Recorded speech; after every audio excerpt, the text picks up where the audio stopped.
I'm on my luteal phase of my cycle. And if you don't know what that is, women have 4 phases per month. Most people only have heard about the menstrual phase. So there's actually 4. It's biology, and I think it's pretty weird that not all women know about this. I think it's weird it's not studied in school, and we only learn about the menstrual phase. I mean, it's because you could literally see proof happening with the bleeding, but the other 3 phases after that kind of go forgotten. I wonder if I scared off the men yet. Anyways, I'm on my luteal phase, which is the pre-period phase. I want to kind of get familiar with addressing which phase I'm on and learn about how my brain works during each phase. It's said that during this phase, you're very creative and need a lot of magnesium stocked up in your body. I made this meal the other day and I actually almost cried when I took the first bite because my body was so overwhelmed with gratitude on giving myself the correct nutrients I needed. And also, I was probably almost crying because of the hormones. But it feels so good to finally know what's going on with my body, and that's kind of the whole entire subject of this video. For the longest time, I just played it day to day and kind of neglect what my body is asking and telling me, and my heart is asking and telling me. I'm putting an end to all of that. I'm actually going to start listening to what I need. I'm going to do extensive studying on what's truly going on inside me so I can be equipped to evolving and being a better person. Because I truly think that's what's going to upgrade my life. I've come to the conclusion that what I need to be doing right now in this phase of my life is not necessarily trying to level up or grow or take those big steps, not to train, not to advance. But right now, what I need the most is just sit there and study myself. I need to do a lot of thinking for sure. I've noticed I have a lot of core wounds and things that are already stunting me from growing, preventing me from growing just by staying in my body. So that leads me to saying that I have been in healing mode. I want to dig deep within myself and kind of scan. I want to find all the wounds that have been distracting my brain, and this is the point in my life where I want to pour alcohol on those wounds and just show each individual wound so much love and support. This whole time, I've noticed I don't want to give to myself. I do. I know what I want in life. I know what I desire, and I think that's so great. I have all my manifesting and my beautiful blueprints and my vision, and I can literally sense the senses that I want to have when I reach my goals. But none of that matters if I don't think I'm worthy enough for my goals. That doesn't matter if I think that I don't deserve to attain my goals. I struggle a lot with self-worth. If I don't think I deserve anything, I'm not going to want to give that to myself. And honestly, on the road to success, I have so many distractions and weight on my shoulders. So that's just not beneficial for me. And with that healing comes me actually wanting to give to myself and having a strong reason as to who I'm doing all of this for. It also helps me live a better quality life, not withholding my happiness when somebody does something nice for me, when my baby's staring at me smiling, not thinking that I don't deserve to be present in that moment or grateful for what I have.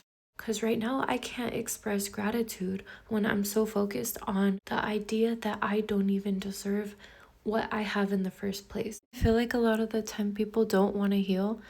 It's not because they don't actually want to heal, it's because they don't know how to heal. They can't focus on the thoughts needing to heal. People are impatient. For me, the reason I feel like I was not able to heal for the longest time was because I didn't know what steps to take. And then when I did know what steps to take, I didn't know how to take those steps. I didn't know what approaches were good. So I finally uncovered a great method for me to start healing. One of the experiences that I've been through, I would like to say that I healed from it. Every wound needs continuous aftercare, and you do have to be patient with yourself. But the other night specifically, I feel like I uncovered so many emotions, and I was just so able to kind of conquer the festering wound. It was just sitting in my mind, heavy, my body. I feel like I'm a little bit more confident towards the situation, and it doesn't have that much hold on me. And I can kind of talk about the situation in more of a light tone. It's kind of crazy. So, I'm gonna tell you how I've been healing lately, because maybe it can be of some use to you, or even as a little personal journal entry for myself for the future in case I ever lose track of my focus. This is what I do.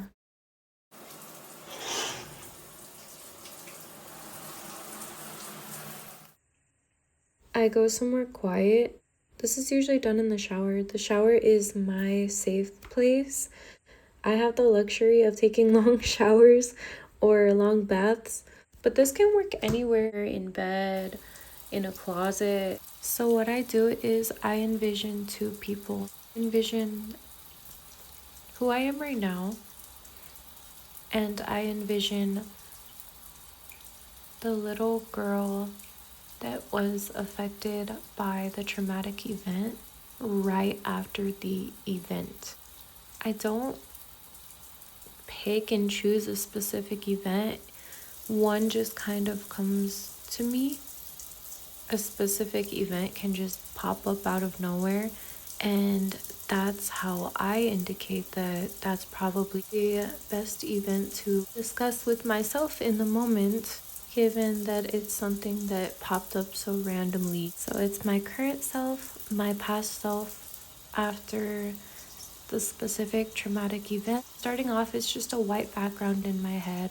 She is curled up on the floor. She's crying. She's needing somebody. And so the current self, I imagine her just sitting down with my past self. I'll call my past self the victim. So me and the victim are sitting together.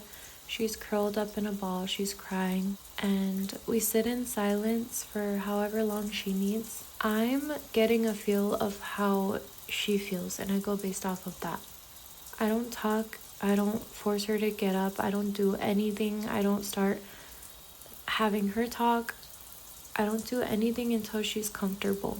I'm very gentle with my past self, so I'll have a gentle initiation to the conversation, and it'll sound something like, I'm here. One of the most important things that I tell her is that I'm not leaving. And that's usually when, in my head, in this scenario, she starts breaking down. I'm coming to the conclusion right now that she starts breaking down during that moment because in the past, I would have left her and neglected her to go chase the villain, the person who inflicted the pain on her. And she feels abandoned right now.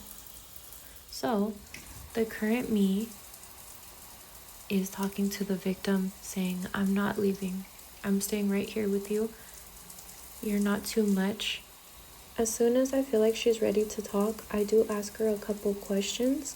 Some of the questions that I ask her will be, can you tell me what just happened?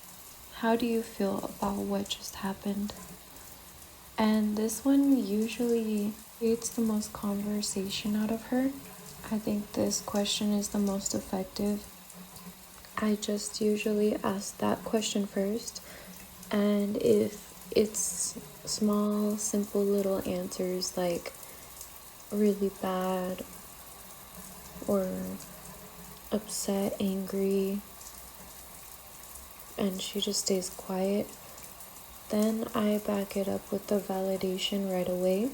I tell her, you have every right to be angry right now.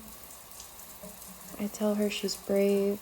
At this point, then she usually trusts me enough to open up to where we can actually start having a good conversation. I'm not going to go super deep into everything we discuss, but the steps are giving her that time she needs, the space to open up, validation in how she's feeling, promise of not abandoning her or leaving her. There was a few times where my mind would start to get kind of distracted, and it's weird because I could visualize the girls sitting down curled in a ball saying, no, please don't go. And it's kind of crazy to think that the person that really needed me back then, I let things distract me to where I left my wounds open. I left a victim inside me unhealed. I left her sitting there, and I feel like I abandoned myself. This also has a lot to do with my lack of self-respect, I think, because why would I want to be kind to somebody who's always abandoning someone in need and never really there for somebody when they're going through something really significant. But I'm not going to be too harsh on myself now because I knew there was something wrong, and I wanted to take that step to start finally being attentive to myself and my needs. After she's opened up and I've given her as much time she needs to talk about the situation, to talk about her feelings, to understand her, and to support her, I usually ask her if she wants to get up and come with me. I tell her that I booked her a room in a hotel, a nice, comfortable, warm bed is waiting for her to rest. I do think that she deserves a place to rest her head and feel actually truly safe. Last time I did this, she agreed, and so I pictured her right behind me by my side, walking to that hotel room and me unlocking the door, opening it, and telling her she can get comfortable. Tell her to shower. During this little meditation state, I was already in the shower, so it was perfect to match the scenario playing in my head. So I told her, after you're done showering, just go sit or lay on the bed, cuddle up in the blanket. And then after I did that, I told her to close her eyes for a little bit. And I went and made her tea, and I put it right next to her nightstand. As soon as everything felt a little lighter, talking real life now, I got out of the shower, imagining her resting her eyes. I got out of the shower and I made myself tea. I made myself chamomile tea, and then I laid in bed. And so I drank the tea, and I was imagining her drinking it, me waking her gently, telling her to drink some tea so she could sleep better. And then in real life, I drank the tea and I cuddled up with a stuffed animal. I had an amazing sleep, and I woke up feeling so light